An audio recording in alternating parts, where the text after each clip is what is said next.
You know, the trim button on your throttle is one of the most powerful tools that you have in your boat. I think the general public, especially beginning boaters, think of the trim as only a way in which you can tip your engine up and like navigate through shallow water. Works well for that, but it's so much more.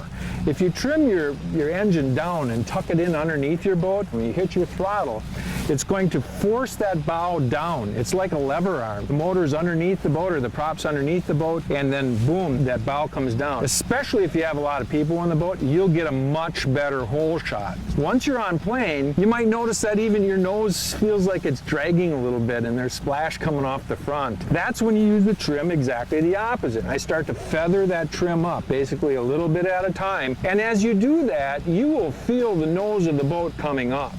So what that does is, by lifting the nose of the boat, it reduces the amount of drag on the hull, and your boat will naturally go faster.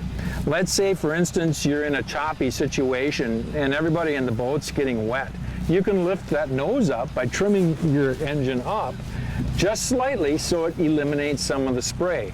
You can actually give yourself a smoother ride depending on the wave conditions.